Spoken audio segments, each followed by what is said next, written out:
નમસ્કાર વિદ્યાર્થી મિત્રો, વંદે ક્લાસ યુટ્યુબ ચેનલમાં આપનું હાર્દિક સ્વાગત છે।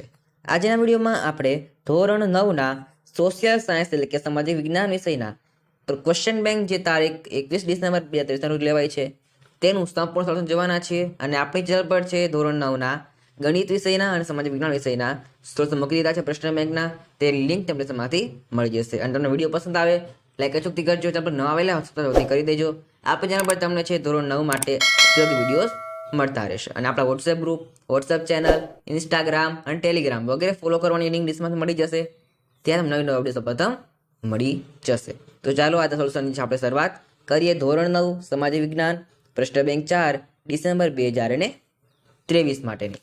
તો જો આ સોલ્યુશન જોઈએ છે, સૌથી પહેલા છે પ્રશ્ન નંબર 1। તેમાં તમારા છે કુલ 6 ગુણના પ્રશ્ન છે પૂછાશે। સૌથી પહેલા તમે જોડકા આપેલા છે ક નીચેના જોડકા યોગ્ય રીતે જોડીને ફરીથી લખો। કોઈ પણ તમારે 2 પૂછો લખવાના રહેશે। કુલ તમારા નાખો છે કુલ 2 ગુણ રહેશે। તો વિભાગ એ અને બી આપણે આપેલા છે તો આપણે જોડીશું આપણે તેને। સૌથી પહેલું છે દાંડી યાત્રાનો પ્રારંભ। તેમાં જવાબમાં તમારે આવશે આઈ, એટલે કે તેનો આરંભ છે તમારે 12 માર્ચ 1929ના રોજ થયો હતો। જવાબમાં તમારે આવશે આઈ। બીજું છે નેતાજીનું હુલામણું નામ। જવાબમાં તમારે આવશે સી। હુલામણું નામ શું હતું? સુભાષચંદ્ર બોઝ। એ જવાબમાં આવશે તમારે સી। ત્રીજું છે બંગાળના ભાગલા। તેમાં જવાબમાં આવશે બી, એટલે કે વાઇસરોય કરઝન। ત્રીજું છે ગદર પાર્ટી। તો તેમાં જવાબમાં આવશે ઈ, એટલે કે લાલ હરદયાલ। ત્યાર પછી છે પાંચમું કેસરે હિન્દ। તેમાં જવાબમાં આવશે ડી, એટલે કે મહાત્મા ગાંધી। છઠ્ઠું છે સરહદના ગાંધી।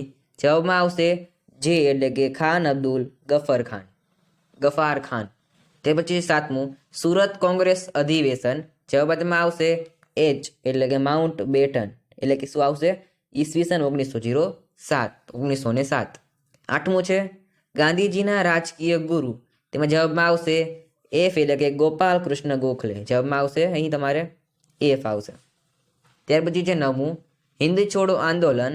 તેમાં જવાબમાં આવશે એ, એટલે કે 8 ઓગસ્ટ અને 1942।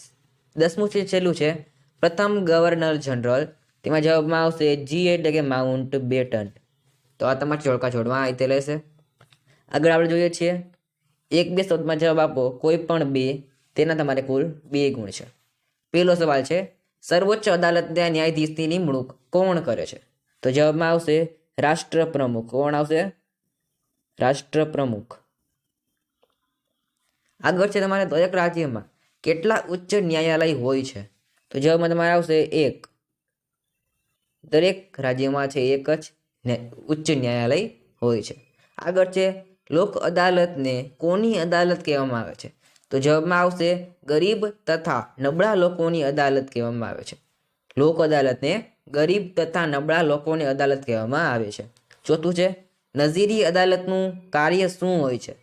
તો જવાબમાં આવશે નજીરી અદાલતનું કાર્ય કોર્ટ ઓફ રેકોર્ડ તરીકેનું હોય છે। પાંચમું છે નીચલી અદાલત કોને કહે છે? તો જવાબમાં આવશે વડી અદાલતની દેખરેખ હેઠળ કાર્ય કરતી અદાલતે નીચલી અદાલત અથવા તો તાબાની અદાલત કહે છે।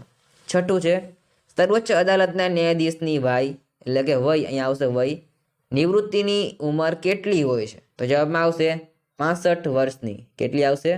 65 વર્ષની હોય છે। આગળ જોઈએ છીએ આપણે વિકલ્પ આપેલા છે તે તમને કુલ 1 ગુણની અંદર જે પૂછાશે। પહેલો વિકલ્પ છે કર્કવૃત પર સૂર્યના કિરણો સીધા પડે ત્યારે ભારતમાં કઈ ઋતુ અનુભવાય છે? તો જવાબમાં આવશે એ, એટલે કે શીત ઋતુ। બીજું છે મે માસમાં મલબાર કિનારે થતો થોડો વરસાદ કયા નામે ઓળખાય છે? જવાબમાં આવશે ડી, એટલે કે હિમવર્ષા। ત્રીજું છે અલ નીનો સ્પેનિશ શબ્દનો અર્થ કયો છે? જવાબમાં આવશે એ, એટલે કે નાનું બાળક। ચોથું છે ઓક્ટોબર હીટને સ્થાનિક ભાષામાં શું કહે છે? તો જવાબમાં તમારે આવશે સી, એટલે કે વૈશાખનો તાપ। આગળ આપણે જોઈએ છે ખાલી જગ્યા આપેલી છે, કોઈ પણ એક લખવાની છે, કુલ એના તમારે 1 ગુણ છે। પહેલો સવાલ છે ઋતુ પ્રમાણે બદલાતા પવનોને ખાલી જગ્યા પવનો કહે છે? જવાબમાં આવશે મોસમી। આગળ જોઈએ છે આપણે બીજો સવાલ ભારતમાં ખાલી જગ્યા દુનિયાનો સૌથી વધુ વરસાદ નોંધાયો છે? જવાબમાં આવશે મોસી નરમ। શું આવશે? મોસી નરમ। આગળ છે ભારતમાં પરંપરાગત રીતે ખાલી જગ્યા ઋતુ ગણવામાં આવે છે? તો જવાબમાં આવશે 6. આગળ છે જૂનથી સપ્ટેમ્બર મહિના દરમિયાન દેશનો આશરે ખાલી જગ્યા ટકા વરસાદ પડે છે? તો જવાબમાં આવશે 80%. તો આજના વિડીયોમાં જ આપણે ધોરણ 9ના સામાજિક વિજ્ઞાન વિષયના જે પ્રશ્ન બેંક લેવાની છે 21 ડિસેમ્બર 2023ના રોજ સોલ્વ જેવું છે. આપણે ચેનલ પર છે ધોરણ 9ના સામાજિક વિજ્ઞાન વિષયના અને ગણિત વિષયના સોલ્વ મૂકી રહ્યા છે પ્રશ્ન બેંકના. તેની લિંક ડિસ્ક્રિપ્શનમાંથી મળી રહેશે. અને પીડીએફ જોઈતી હોય તમારે તેમાં તમને મળશે. તેની લિંક આપણે ટેલિગ્રામમાં મૂકેલી છે. ટેલિગ્રામની લિંક તમને ડિસ્ક્રિપ્શનમાંથી મળી જશે. તો આજના વિડીયોમાં આટલું જ. ફરી મળીએ નેક્સ્ટ વિડીયોમાં. Thanks for watching. All the best.